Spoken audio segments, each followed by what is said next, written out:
Novus, the new voice. Vox Novus, the new dimension. Vox Novus, thought and movement leaders who will share from their experience and offer tools to help us navigate our rapidly changing world. My name is Victor Fuhrman. Welcome to Vox Novus, the new voice.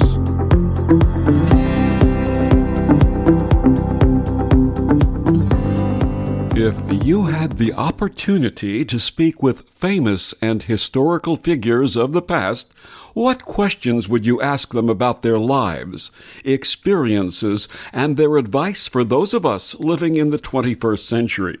My guest this week on Vox Novus, medium Sandy Cowen, had 124 souls of legend come to her of their own volition and share messages of their experiences to help us. Those souls of legends include Marilyn Monroe, Mother Teresa, Winston Churchill, Rosa Parks, Michael Jackson, JFK, and many, many more. Sandy Cowen is a very unique medium. She hid her gift for more than 3 decades, and although receiving hundreds and hundreds of messages over the years, she simply transcribed them and filed them away. Without judgment, filters, or her own personal interpretation, she captured every word she received so that even the nuances of the messages would be retained. Her website is sandycowen.com, and she joins me this week to share her experiences and new book, Souls of Legend Speak: Surprising Reflections from the Other Side. Please join me in welcoming to Vox Novus Sandy Cowen. Welcome back, Sandy. Victor, I'm delighted to be here. Thank you for having me back. Sandy, for our listeners meeting you for the first time, please share your background and life-changing healing journey. Well, all of this for me, the gifts and all of this business started in the early 80s when I went through the first of 2 very significant holistic healing journeys. I got a little disenchanted with conventional medicine because I had so many chronic conditions and found that my meds were just getting stronger. I was not really getting better. So I walked away, and through the process of that journey, I learned that I could be led to the right answers for healing. Among those, intuitively, I began to realize that I could mitigate the pain from rheumatoid arthritis by keeping my mind still, by quieting my mind. A busy mind seems to intensify pain. And when you're blank long enough, and this was not a blonde thing, this was a deliberate process that I sort of taught myself, you begin to hear the whispers. When there's nothing going on up there, and I would try, people would say, journal, it's really good for you. Journal, get all that stuff out of your head. Well, I had nothing in there in my head. So I go to journal and I receive. So anyway, that was the beginning of the gifts. And they came, it was involuntary. I didn't seek out for that. And they first came when I received spirits who came to me who were stuck and needed to transition. And I transitioned the first one by accident. And then I realized why they were coming, and it all sort of came together. About 12 years later, the first complete message came. But whenever I would receive anything, Victor, I had such respect for the process that I took down every single word because I wanted to remember what they had said, and then I'd file them away. So for 30 years, I've been doing that and never told anybody because I was highly respected professional woman in the community, very involved in everything. And I just didn't want to, have a shingle in front of my house that said doing readings or anything like that. I just thought it was not compatible with where I was in life. So I just kept my mouth shut.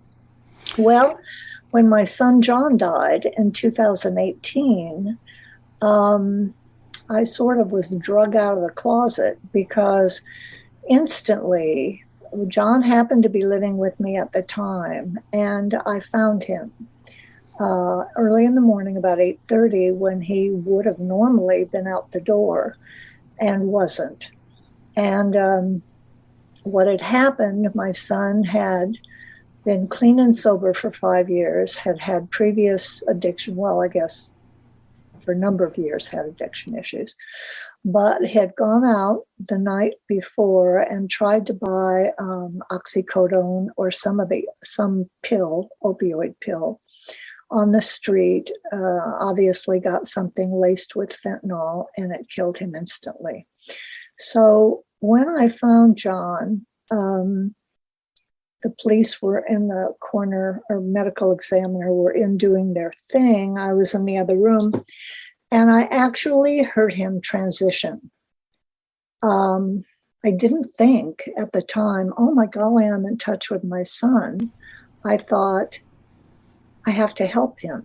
You know, it was a mother's instinct, not a clairaudient instinct. And so from that point forward, John's just stayed connected. I mean, the first couple years, actually, he was making amends. And I'll bet he came 5 or 6 times a month, and I'd write every message, and my son's a talker.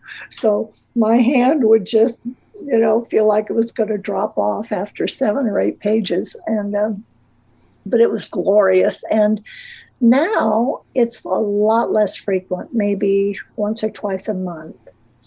And, I say to him, you don't write, you don't call. And he just laughs. And you had shared that story last time you were with me in your book called Hi Mama, It's Me, How Souls Stay Connected Forever and the Power of Undying Love. Have you gotten a lot of feedback from others who have lost their children or siblings or parents? Victor, that book is amazing. It's one of the books. It's just a slow seller, steady, slow, But people who have read the book will come back a few months later, a year later, and order 2 or 3 copies to give to friends who have lost someone.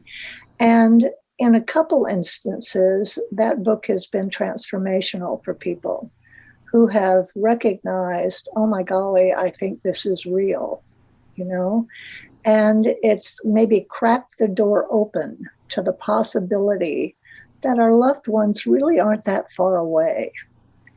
And to others, it's really eased some of the grief. I know one lady gave it to her granddaughter who has read it 4 times. She said when she reads it, she feels closer to her dad.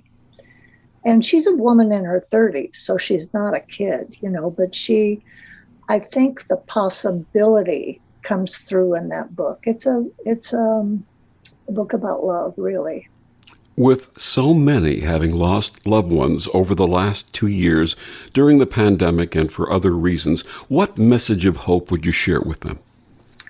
I think the most important one probably is that they're not that far away. I mean, they are truly close. They can look over anytime they want and kind of watch us. And the second point I'd want them to know is not to dismiss the signals they get. Everybody I've ever run into, Victor, has a story to tell about a little hummingbird that flew in front of their face out real close and they knew it was their mother, or a smell they get when they walk into a room that smells like their grandpa, or, all of those stories. And very often people dismiss those. They say, oh, it's just a figment of my imagination, or, oh, it's nothing. I say, take a moment and smile and just accept that it just might be them. And if people can do that, that's one step closer to where I hope mankind will eventually get. Absolutely, and I can share a couple of personal quick stories. My mother-in-law passed in 2018, and she always had wonderful words for me. And from time to time, since her passing, I will hear her voice in my head giving me those wonderful words, and some of it is very sound advice. And I follow that advice, and it's always right. And my mom passed in January of 2020, and she used to rub the back of my head when I was upset or had a problem, something that I was going through. And from time to time, since her passing, I feel that hand stroking the back of my hair. And it's such a reassuring and comforting and loving message that everything is going to be all right. Oh, isn't that beautiful? You know, the messages are always very simple. They're pretty much, I'm okay, I love you, I'm sorry, or don't worry about me. You know, those little simple things in the beginning. People can't expect to get the kinds of messages I get, which are lengthy missives, especially right away. But the simple ones are the beautiful ones. You know, they really are. Absolutely. And both my mother-in-law and my mother loved my cooking. And whenever I'm at the stove or in the kitchen preparing something, I have a sense they're both standing there with me saying, yes, yum, yum. So I feel that also. Your brand new book is Souls of Legends Speak, Surprising Reflections from the Other Side. It includes messages you received from 124 famous individuals, some who transitioned not too long ago, and some from much earlier in history. I understand that many more have connected with you since you finished the book. How did this process unfold for you? Oh my gosh. You talk about being stunned. You know, really, over the 30 years, I've always gotten a little flash or a little energy thing, or lights will flicker, or in some cases, I'll go for a walk and street lights will turn on and off. But I always know somebody is trying to reach me, and I'll say, is somebody trying to reach me? And I'll hear yes. And then I'll go back to the house, or I'll sit down and I'll try to determine how many they are and who they are. Well, usually over the last 30 years, I'd get, I don't know, one a month or something, but my gosh, Victor, they were coming 2 and 3 and 4 at a time, and I was getting 2 or 3 a week. And I didn't know what was happening. And then they were all famous. And I thought, you know what? Nobody is going to believe this. Nobody is. It's like when you have a past life regression and you're disappointed because you're not Cleopatra, everybody wants the famous. And I thought, people are just going to think I'm making this up. But I have to tell you, it's impossible to put a book like this together with 124 voices, all of whom seem to maintain their own kind of personality and have very distinct, not one message is a duplicate of any kind, really. And do that in 5 months. I mean, nobody is that good a writer. So I tell people, if you want to read the book and don't believe it, just read it as fiction, but I'll swear by the time they get a third of the way through, they're going to be saying, well, maybe there's something to this. And just describe the process for us a little bit, how this unfolds for you. Well, it's energy, because everything is energy. And again, the dimensional shift from this dimension when our soul moves on, it's just a dimensional shift. So it's energetic again, frequency involved. So it's easier to reach out through electricity, computer, the TV, the radio in the car, no matter what you're doing that's electronic in nature. I've had my doorbell ring. I've had a smoke detector go off. I've had, in one instance, this was quite dramatic, but I had the long light bulbs in the garage. Fluorescent bulbs. Yeah, fluorescent. I couldn't think of the word. It burst and fell out of the light fixture. Well, that's a little dramatic, but I have had the TV go on in the middle of the night and just startle me. And so odd things. And then I recognize someone is there. I ask how many. So I'll ask 1 or 2 or 3 or 4. It's never been more than 5 at a time. I find out if they're male or female, and then I go down a list that I've put together of different professions and different, so whether they're a philosopher or they're in entertainment or in sports or in politics or in whatever. And I get the general category. Sometimes when I get that far, I'll see their face or I'll get the name. But sometimes I have to go to Google and I'll pull them up and I'll just scroll down the list, and then one will just jump right out at me. And I know that's the one. And so I write them down. And when I get time, I sit down and receive their messages. I just did 2 before I came on with you. So when I have a few minutes is when I take time to do. And they're very good. They have no sense of time over there. Absolutely. They don't mind waiting a little bit. They're grateful. Were you surprised that these famous people selected you to share their messages and experiences? Yes, I was. And I think some of it was triggered by the book, Hi Mama, It's Me, and by my son's dramatic soul growth over there.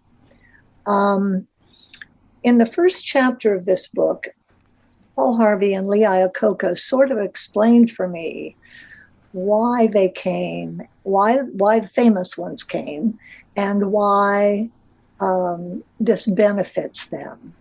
And it appears that once you go to the other side and your life does flash before you and you review your life, you see where you've made mistakes, where you've been hurtful or been by ignoring people have hurt them.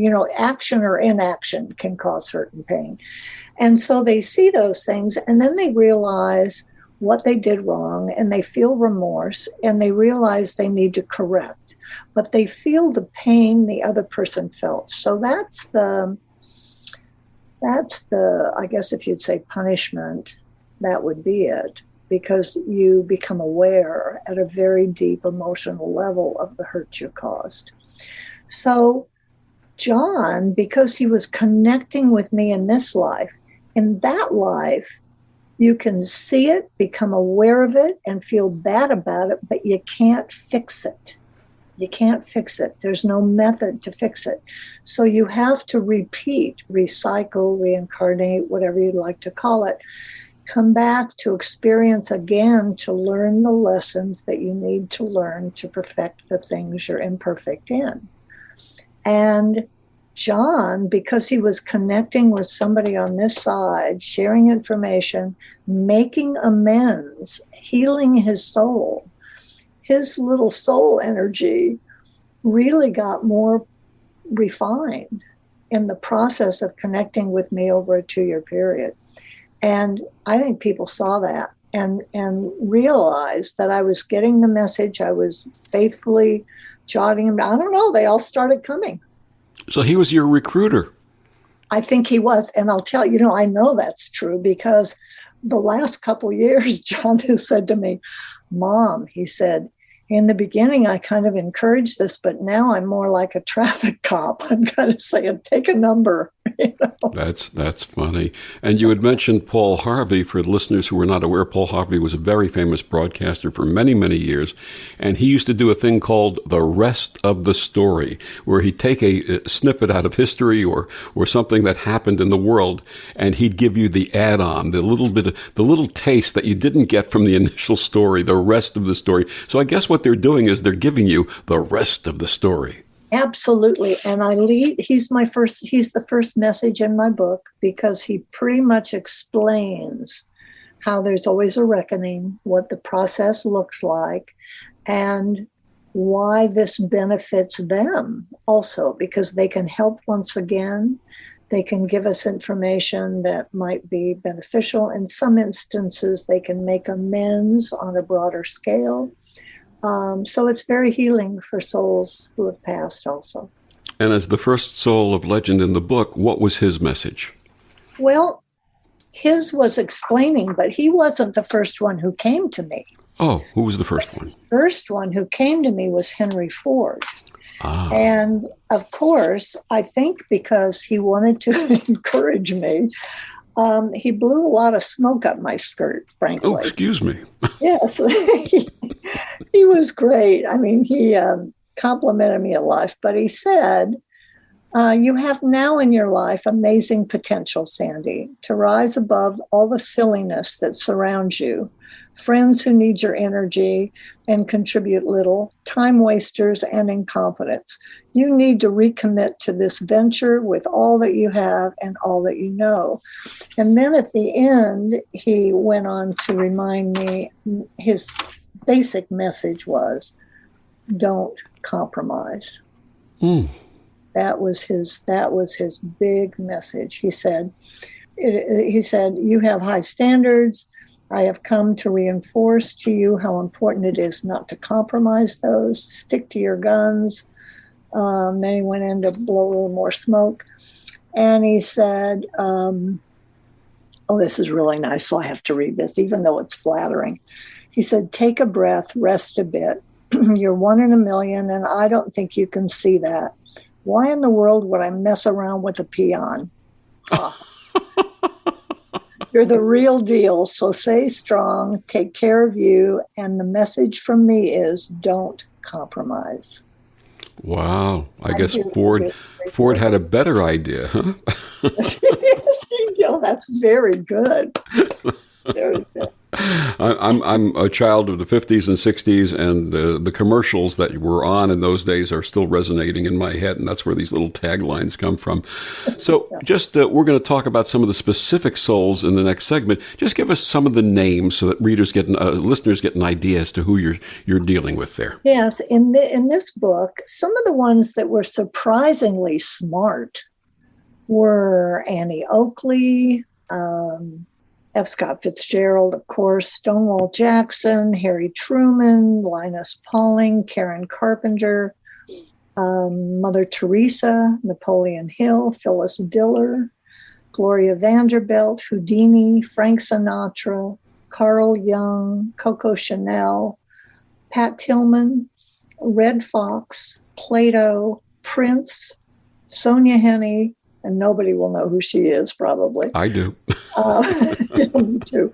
Joan of Arc, Marilyn Monroe, Napoleon Hill. I mean, if you were going to pick names to put in a book, they wouldn't be Attila the Hun. They certainly would not be many of those. You know what his wife used to sing to him? No. Give me a little kiss, will you, hun? And on that note, you had mentioned comedians. I'm just wondering, you had mentioned Red Fox and you had mentioned Phyllis Diller, and there's several others. Are comedians funny on the other side? Oh, comedians are the smartest. Right. Irma Bombeck was kind of cute because she encouraged people to buy books that would help some of her living relatives. It was very funny. But Phyllis Diller was brilliant about explaining humor, and maybe when we get back, I can do that little thing for you. Absolutely. My guest is Sandy Cowen. Her brand new book, Souls of Legends Speak, Surprising Reflections from the Other Side. Sandy, please tell our listeners where they can find out more about you and get your book. You bet. My website is real simple, Sandy Cowen, COWEN.com. My Facebook page is Sandy Cowen Author, and on Instagram it's Sandy Cowen Author as well. So pretty easy. It's just my name. And your book? Souls Legends Speak is the current book. The book prior is Hi Mama, It's Me. And way back in 2008, I have a book on healing, health and healing. It's actually a holistic healing book titled Get Well, Even When You've Been Told You Can't. And you can get them all where great books are sold. We'll be back with more of Sandy Cowen after these words on the OMTimes Radio Network.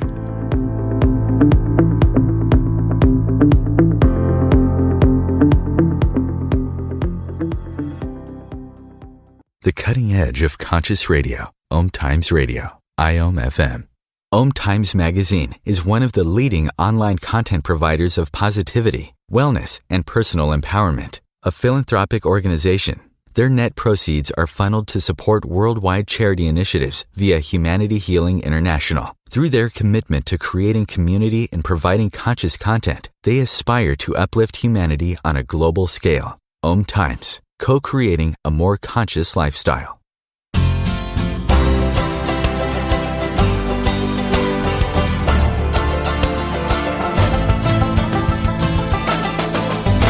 Back on Vox Novus, my guest this week, Sandy Cowen, her new book, Souls of Legends Speak, Surprising Reflections from the Other Side. You had talked about Phyllis Diller and her brilliance. Tell us about Phyllis.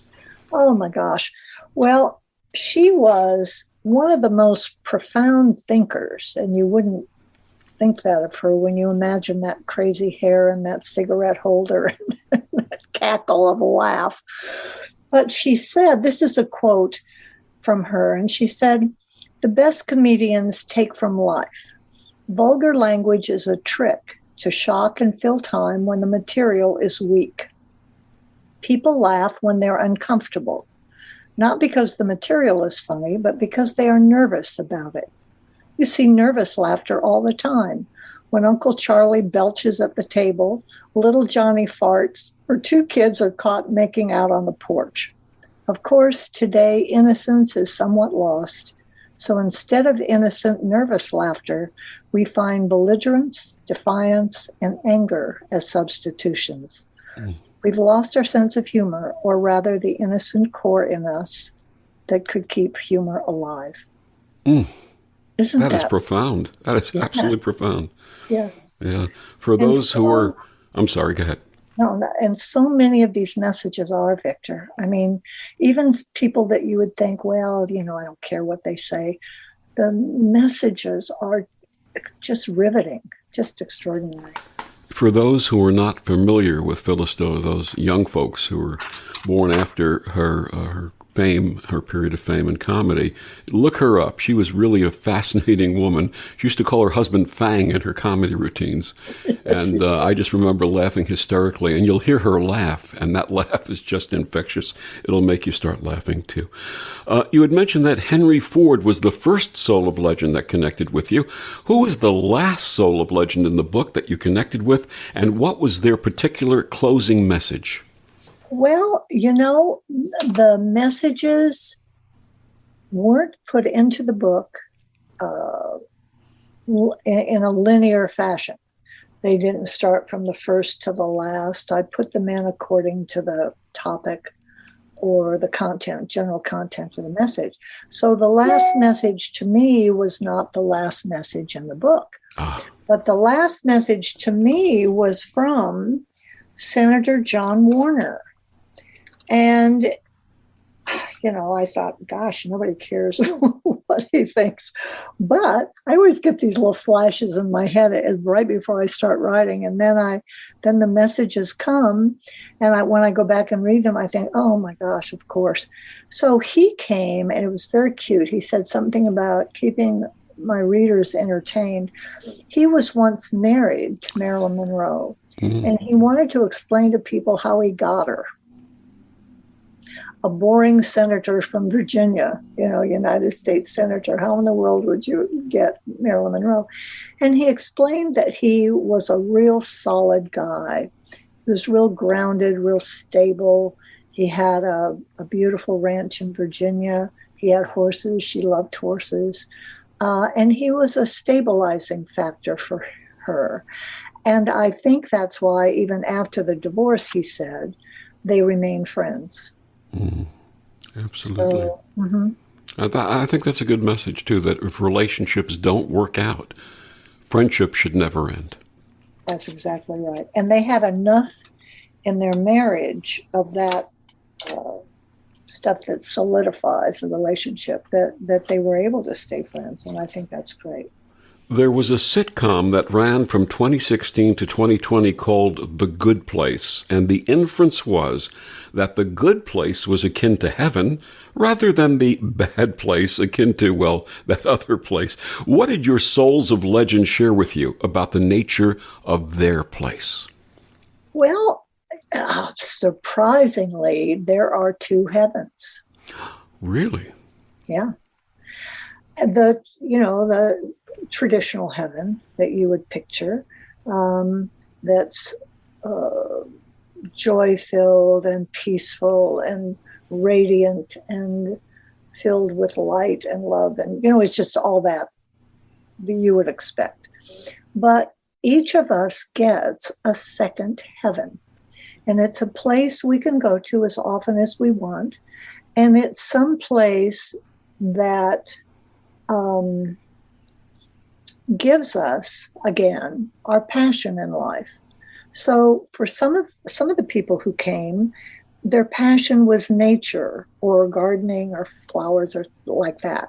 And I had one friend who talked about, he loved plants, and he said it's like nature on steroids. And he said the thickness of the leaves are as thick as your finger. Mm. And another person who was a big game hunter and a world-class fisherman, and he had gobs of money, and he said that animals, he adored animals, and he said he is admiring the magnificence of all of these animals, both the current and the extinct. Mm. Others, if it's a particular sport, they can experience the feeling of that sport if they played. They don't actually have a club or a racket or something and who do it, but they feel it energetically. They feel the experience, and they are absorbed again in that, and can see it happening. So from the ancient to the new, and one woman who was one of the first chefs to win a 4-star Michelin award for a little restaurant she had in Paris, talked about flavors and spices and things, ancient and from all around the world, that she never had experienced while alive. But even the utensils you use to grind things contributed to the flavors and the aromas. And I mean, she was just beside herself joyful in experiencing that. So we do get a second heaven too. So the second heaven is almost like the place you go for vacation. Exactly right. Exactly right. There's an old story about this couple who lived to the ripe old age of 100, and they transition simultaneously, and they arrive at the pearly gates, and they're greeted, and the husband starts smelling these wonderful smells, and he says to St. Peter, he says, "What's that?" He says, "That's heaven's cafeteria, heaven's kitchen, heaven's dining hall." And he says, "May we go and see it?" And he says, "Absolutely." And they whisk him away, and they walk into this place that infinite tables are stretched out with the most delicious and beautiful and rich foods that you can ever imagine. And the husband looks at his wife and says, "You and your oat muffins, we could have been here 20 years ago." There were many specific and inspiring messages shared with you in Souls of Legends. One of the messages dealt with society's emphasis on physical beauty and the trap that many women and men fall into. I'm referring, of course, to the iconic Marilyn Monroe, who you mentioned earlier. What was her message especially for women? Well, she had about 8 paragraphs. But the most specific one, dealing with a lesson that people could take away, was, she said, "Lesson for young women. Beauty is fleeting. If you base your self-esteem on that, you'll have a dreadful and lonely life, even if surrounded by men. Cultivate other gifts. Be smart, be interesting, be funny. So many talents attract others. You'll find lasting friendships with people who might even look deeper and touch your soul." Mm. She started, her message was tragic, really. She started saying, "Can I be your friend?" She was a very lonely woman here and had very low self-esteem, looked for a soul based kind of love her whole life. And she said, I think I might have had it a couple times, but my insecurities got in the way. So, being superficial isn't the smartest way to do this journey, I believe. It's interesting that you say, you talk about her lack of self-esteem, and women and men would look at her as an icon of beauty, and yet she didn't see that for herself, did she? Oh, no. She said, yes, my life was huge, but very superficial. That's all anyone wanted of me, the superficial. So I gave it to them, just to be loved. And that message that she expressed about wanting to find love on a soul level, what did that mean to her? Well, I think she wanted something deep and real and lasting, I think. And here we go. She said, all I ever wanted was soul-based love. I thought I had it a couple times, but my insecurity got in the way. Right before that, she said, I guess her death, was a gift anyway. People mourned me, people missed me, and I died young and beautiful. What a tragic way to sum up someone's life. Absolutely. Mm-hmm. Of course, you have Elton John's song about her candle in the wind. She lived her life like a candle in the wind. Mm-hmm. Mm-hmm. Another inspiring message was about being good enough. What lesson may we learn from the great Roy Orbison? Well, again, he's one who surprised me because he wasn't a pretty boy. He said, my voice was unique and so was my style. I didn't attract all the ladies like some did. I wasn't sexy in that way, but people loved my music and I was truly proud of my career. So he wanted in this message to encourage folks not to talk themselves out of success. I'm not good enough, not smart enough, don't have the contacts or connections, and so on. He believed we're our own worst enemies. So he says we block our own success with negativity. I never let people discourage me. I just kept trying. I did okay. He did more than okay. If you think of his body of music as an individual, as a solo recording artist, and then later on when he joined George Harrison and others in the Traveling Wilburys, what an amazing voice and talent. Yes, he certainly was. And I can still see those sunglasses. Absolutely. And I can still hear ba-dum-bum-bum-bum, a pretty woman, right? Yeah, that's right. My great spiritual teacher from the New Seminary used to share that there should be an 11th commandment. Thou shalt have purpose. Several of the souls of legend shared this message. Did any stand out for you?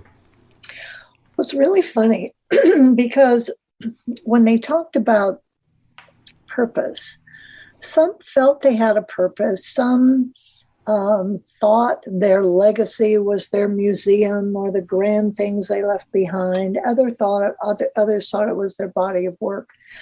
But I found to the soul, nobody really knew why they were on this earth until they got to the other side.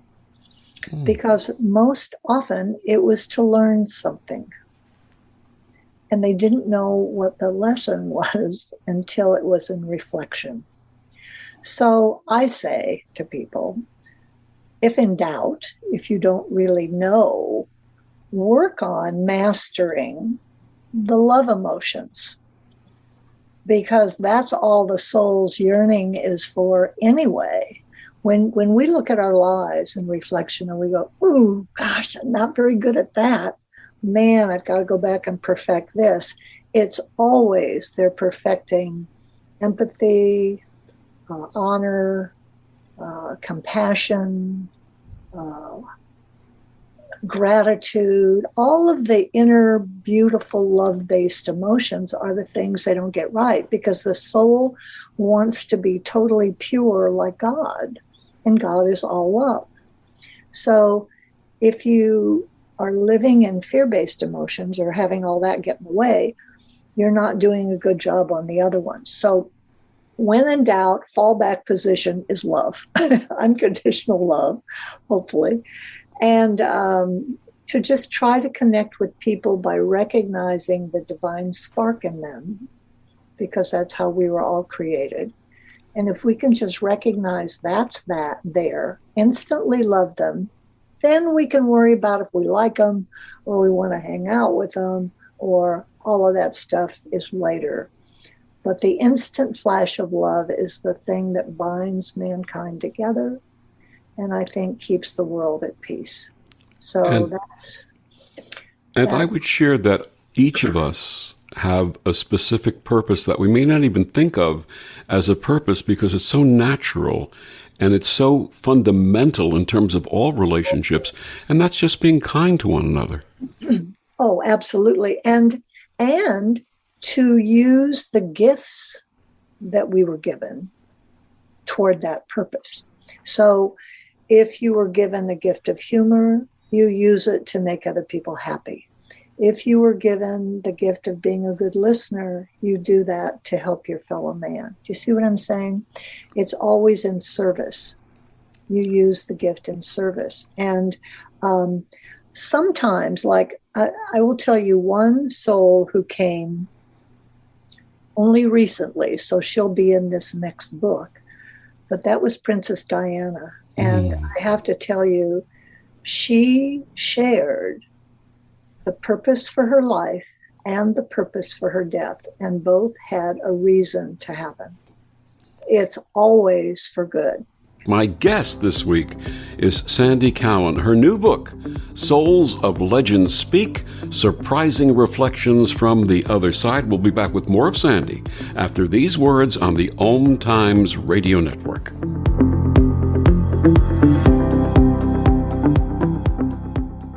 Humanity Healing International is a small nonprofit with a big dream. Since 2007, HHI has been working tirelessly to bring help to communities with little or no hope.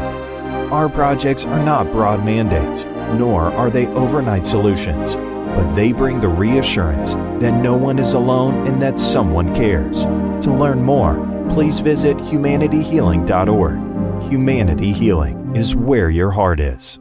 Hello, I'm Sandy Sedgbeer, host of OMTimes magazine's flagship radio show, What is Going On?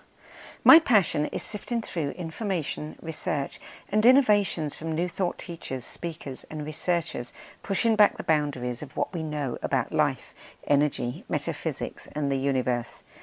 I love shifting perceptions about who we are, why we're here, and how quickly impossible becomes normal when we open our minds, expand our awareness, and accept that the only limits that exist are those we place upon ourselves. So if you're the kind of forward-thinking, eager investigator of what lies beyond the current reality that most perceive, why not make a date to come play with me in the field of possibilities at 4 p.m. Pacific Time, 7 p.m. Eastern Time every Thursday, and together we can discover what's really going on. Imagine yourself being transported to India, to the banks of the Ganga and an ashram in Rishikesh. Visualize that you are welcome to satsang with an American sannyasi who shares the wisdom of her guru. Your visualization has manifested. Join Sattvi Bhagawati Saraswati for inspiration and transformation every Thursday at 11 a.m. Eastern on OMTimes Radio.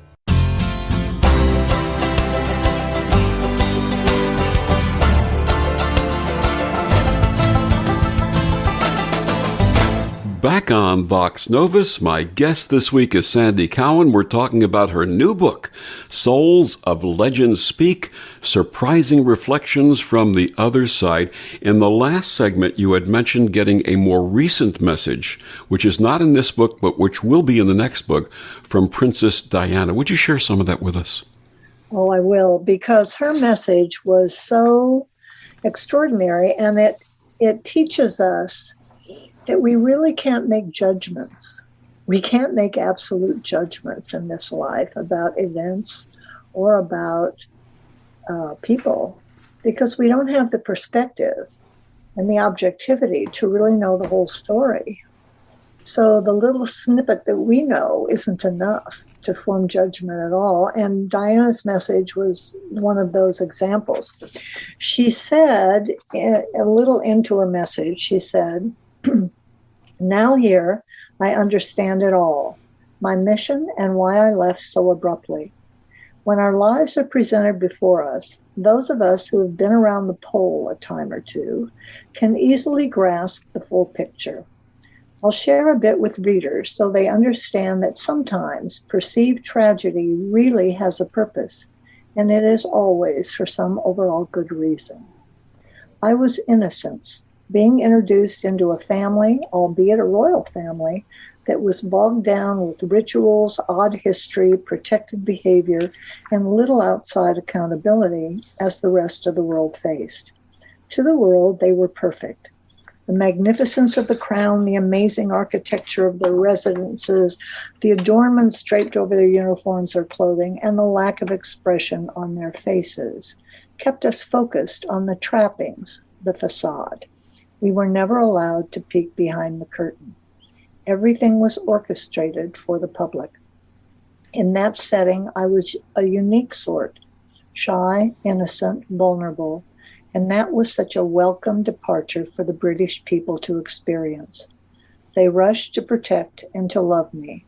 So did the world. I truly was innocent. Then she went on to say, as I matured, my life became colored by trying to blend into the world around me and trying to survive emotionally. When I was taken out, as it were, that automobile accident finally released me to come home. I was sad for the pain it caused my boys and to the few friends I had, but it unified many in the world through their common grief and love. Yes, my death was a unifying moment, one the world much needed. There aren't a lot of events that unify people in different countries around the globe in one singular emotion. My death was one of those things, and that was good. It brought people together instead of separating them.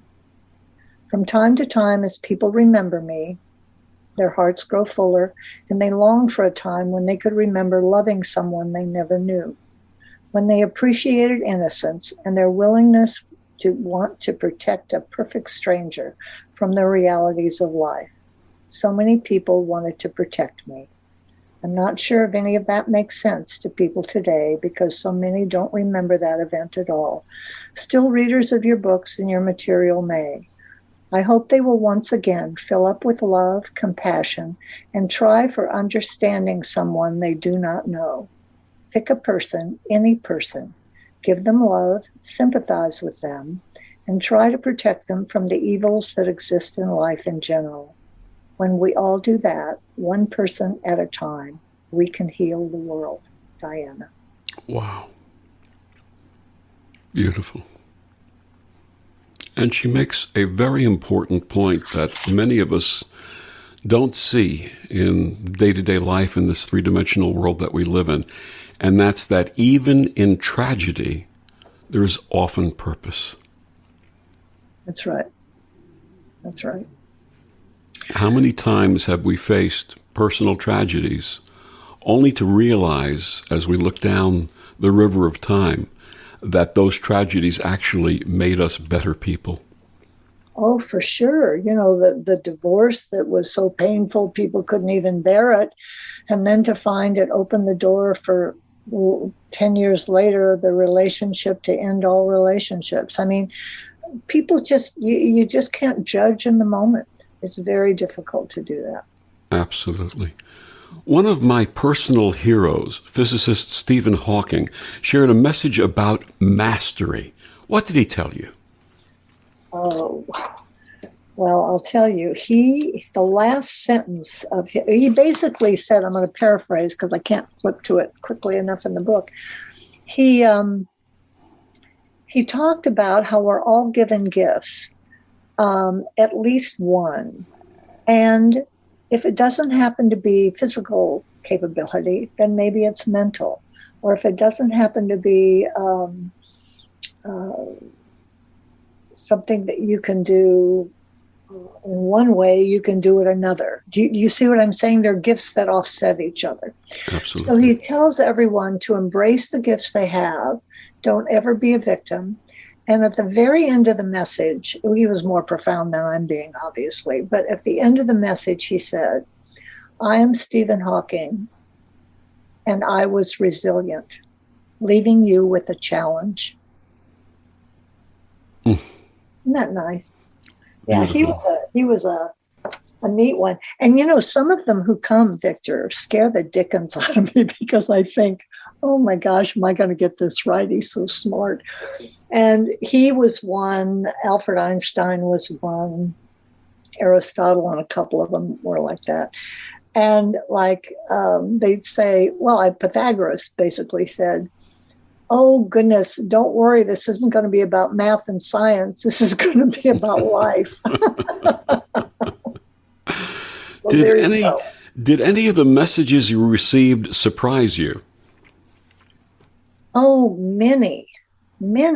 Frank Sinatra, of all the people you would think would just be sort of a rake and fun and, romantic and all those things, he talked about what men should look for in a wife, in a partner. It was so solid. I mean, his marriage to Nancy was really the one that gave him a base. And he said all the other reasons men marry women are all silly, basically. He didn't use the word silly, but, so yeah, he surprised me. And, oh my gosh, I don't even know. Oh, Annie Oakley surprised me with her brilliance. She did some metaphor about how it's all the branches and the trees that poke us as we go through life. And if you can get above that soft cushion of leaves above is what is, I'm not going to say it right, but it's the better place to be, and it's the cushion that we all need. So she was really talking about being more objective and being less in the weeds, Did any of the souls of legend express concern for the state of our world today? Oh, golly. Yeah. One preached a little bit. That was James Madison, our president, our fourth president, actually. He said, since you've drawn so much attention over here, I've looked more closely at your society today. I use the term your because unfortunately it's no longer mine. It pains me to see the politicians so driven by a quest for power and so corrupt in their greed that decade after decade they have weakened the fabric of America, that glorious colony of states that make up this Federalist Union. I'm sickened, by many who don't speak up to challenge and to fight for what's right. He goes on about that. But the point that he made that I loved was one other point. Those who say the founders of the Constitution were corrupt men were absolutely wrong. We were human beings, flawed here and there, and products of our own society, a society that was new and floundering.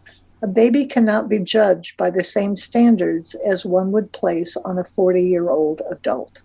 And then at the end, he says that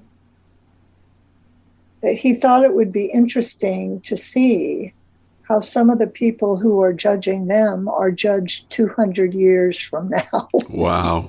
That'll be an interesting read, he said. Wow, absolutely. Yeah. What would you like readers to take away from Souls of Legend Speak? Oh, I think, a couple things. First, it's a wonderful opportunity to rediscover some of the most famous people who ever lived at a depth and at a level that no biography would ever give you, or no autobiography would ever give you. It's a reflective level from their soul. It's given with love. And some of these people readers will connect to, and they might decide to watch one of their old movies or pick up one of their books or it's just a wonderful book of cliff notes of the greatest humans that ever lived, really. And secondly, I think they'll learn after reading this book that, number one, there might be something to connection, that they might really reach out. And finally, that it's kind of silly to judge. Because though you may think you knew, when you read what they say, you may not have known them at all. Absolutely. My guest, Sandy Cowen, her brand new book, Souls of Legends Speak, Surprising Reflections from the Other Side. Sandy, one more time, please tell our listeners where they can get your books and find out more about you. Yes, they can absolutely go to Amazon and find me. Just look for Sandy Cowen, Cowen, if you can't remember the title of the book. Or go to my website. You can buy all of my books there as well. I'm on Facebook. I'm on Instagram, Sandy Cowen Author. And I really look forward to having you join my family. You can read my blogs. They come out once a week. And I have a multitude of them. They're all designed to make readers think.